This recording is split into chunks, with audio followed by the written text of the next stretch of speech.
Can perhaps relate to the importance of mentorship, and let me pick it up from there, and we can go and talk about the overall importance of where we are. I think we need more visibility, so that's extremely important. Now, the challenges before us as a country are that we have to take the country forward. I don't have to repeat what we see on television every single day, where we're headed, but one of the resources that we have is our human power, and 50% of that is women. And unfortunately, the starting point, and we can't really necessarily, and we don't have to, keep on going back at the historical impediments.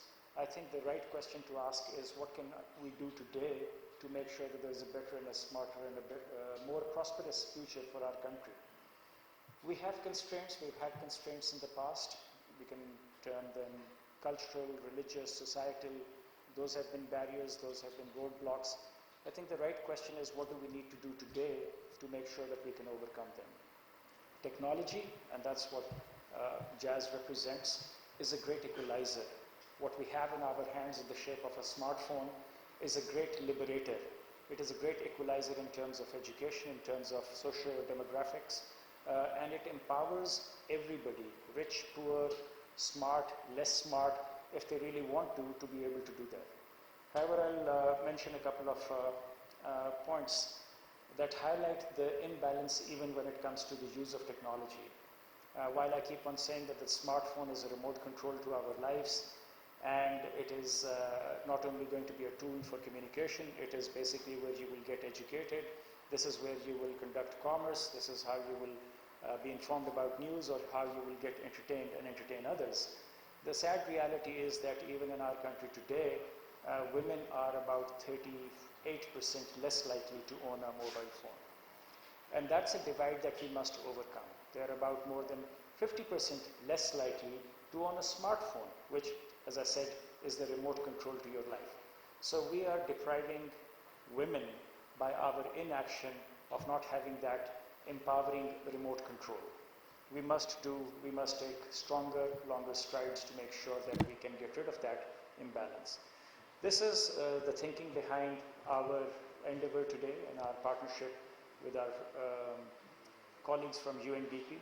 We wanted to address this particular issue. We wanted to make sure that we can go the length and breadth of the country in making sure that we create the enabling environment from boot camps that we partnered with. And the goal was that at least about 50% of the participants of those boot camps were women. And it didn't really matter what the starting point is. Our job was to coach. And sometimes it is not easy to find the requisite number of participating women. That was the task given to our teams, and they were eventually successful in making sure that we could maintain that balance. We cannot automatically undo the historical imbalances, but what we can be a lot more intentful about is the future. And at least in future, if we bring in that equity and equality, both in terms of number and quantity and quality, I think we can start addressing and accelerating the addressal of the imbalances that we have had in the past. We as a company are extremely committed to making sure that through our products and our services, our organization, we can positively impact the lives and livelihoods of women in Pakistan through technology. That is our soul. That is the reason why we exist beyond delivering profits for our shareholders. So at the core of what we do is the realization that we must take the women of this country forward if we have to take this country forward. I thank you very much for listening to me, for taking time out from your calendars, to the panelists, all of you, to support and to create awareness in how important it is to make sure that we empower the women of this country through technological means. Thank you very much.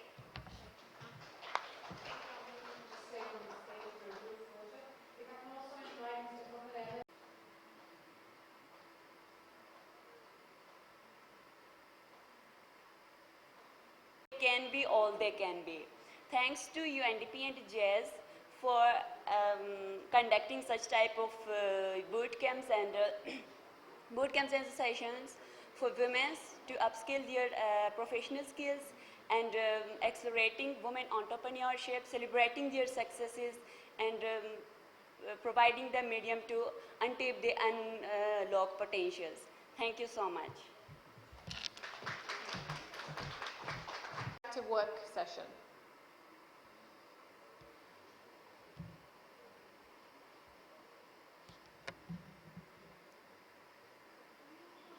Yes. Movers Coordinator is a training of trainers session where we sort of raise awareness for youth in Pakistan about SDGs. So we had this interesting activity that my colleague Azima Zaidi introduced to you, where youth in this room were asked to think of themselves as policy makers and then come up with ideas about legislations we could involve and include in our legislature that would help girls' involvement in ICT. And here is one of the things. So I wanted to know how many people and what area, what age groups they belong to. So it's very interesting. Obviously, this is more of a youth-led event. We do have plus 30, a majority of them are plus 30, but obviously we learn from elders. Apart from that, I'm very proud to say that we have one participant who's between 10 to 14. We have one participant from 14 to 18. We have two participants between the ages of 18 to 22, and then a majority between 22 plus. Next slide, please. And then we have these amazing recommendations that I will be sure to share with the SAPM. So let's select one of them. We have one candidate who's saying that integrated digital skills as part of the education, making internet free for women, subsidized gadgets for women. So subsidies for women is very important because they belong to a more of an underprivileged and lack of access background. Another suggestion we have is, if I'm a political leader, I'm going to introduce a technology that ensures their easy access to the technology so that they can learn through it, and that they can ensure women inclusion in ICT in Pakistan. So access to technology is a challenge in Pakistan. As a person working for the tech sector in UNDP, we do come across this issue quite often, that access is not available. So this is also a very good suggestion for the SAPM to note. Another one is have young people and girls from marginalized segments, PWDs, transgender, religious minorities, in the parliament to vote to voice of youth and legislate on issues which directly affect them.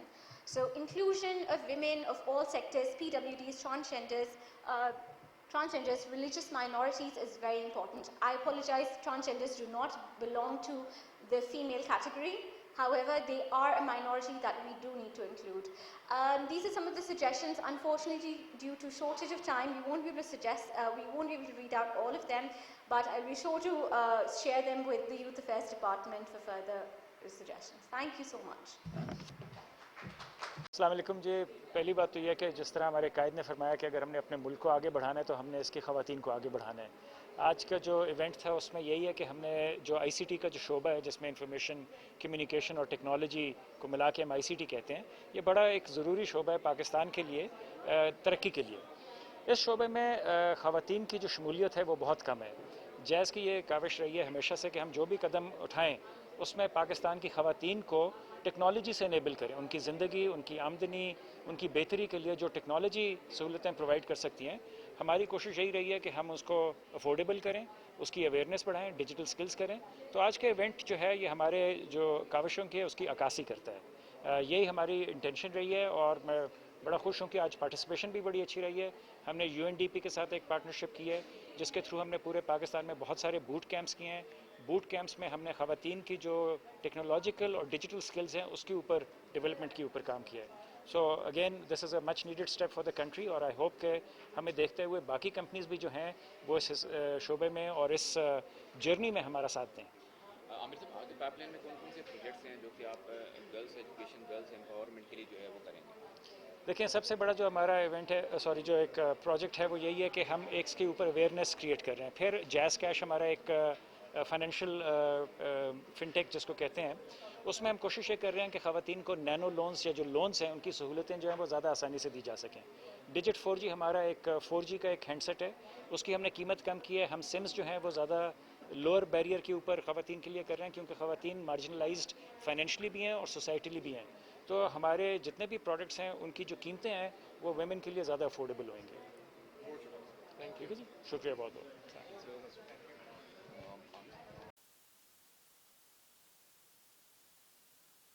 They can work from a village.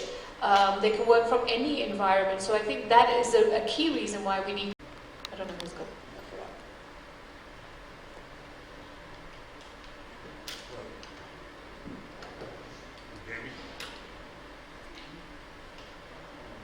Just switch it on in case it's not on. Yeah, I hope it is. Well, thanks, Najma. It's actually not a question. My name is Mudassir. I work for Jazz. I work for government and places. It's actually a suggestion for Ma'am Ayesha, if you may.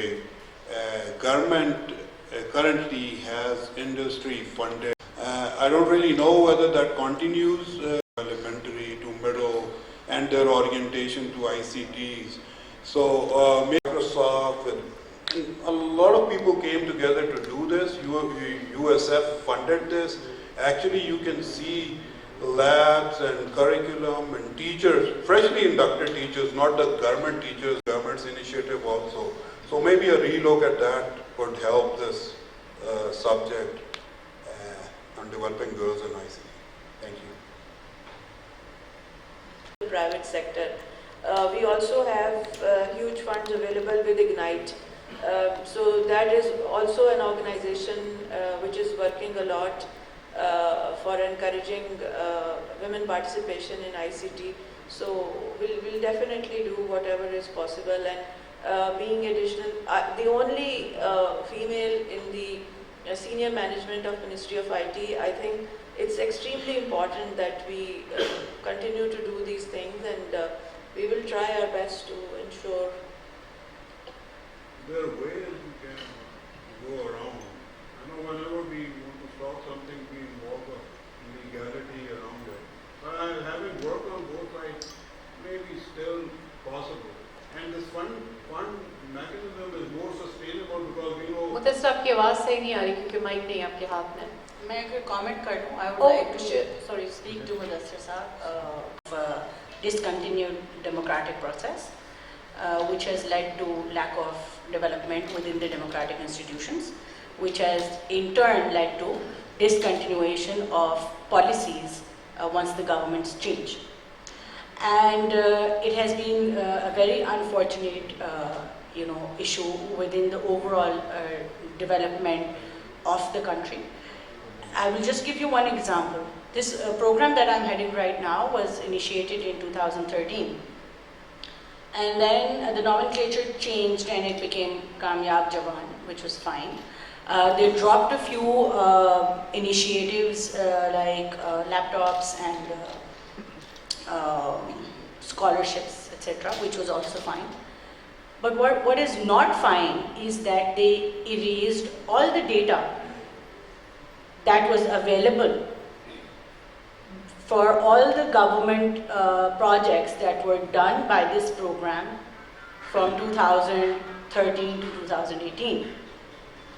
And right now, if I ask my office, which has been there since 2013, there seems, even the domain was let go of. I've had to re-buy that domain for Prime Minister's Youth Program.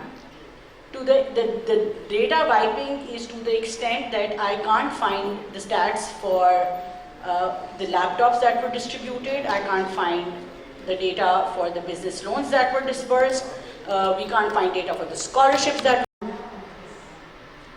So hi, it was awesome listening to you guys. So my name is Janine. I am 14, and I do role models. But things are changing now, and I think this policy.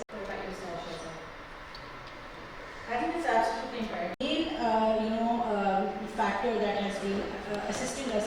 They really will be the advocates of your own programs. So, but that comes through a lot of personal and also professional development. I agree. I mean, I've always had mentors, and it's not just me as a female, as an individual, we all need mentors, whether you're a male or a female. And you don't need to look just towards females for mentorship. Men are just as great at finding, providing mentorship. In fact, I found a lot of mentors my senior male colleagues, if I have taken interest in something, they will give me more responsibility or guide me that how you can excel in this, or they have tried to enhance my skill set. So bureaucracy is male dominated. I have hardly worked with a female senior. I think for 2 years, in my 28 years of career, only for 2 years I had a female boss. Otherwise, all my